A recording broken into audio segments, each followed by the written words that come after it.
start off with a embarrassing moment. Ready? Embarrassing moment is when we was having a sleepover in the woods.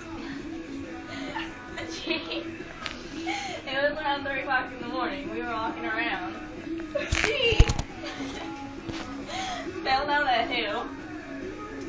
Almost like put her knee. Her knee was all deformed. I don't know how it happened.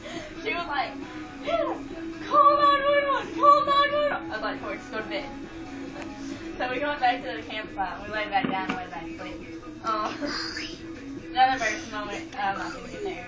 But anyways, we're from New York. She's 16. She's from Rochester. I would have messed with this girl. She's been through. I would not mess with her. Me and her both fought the same girl over the same reason. Never mind. We both did wipe her ass, so you know. That was fun, dude.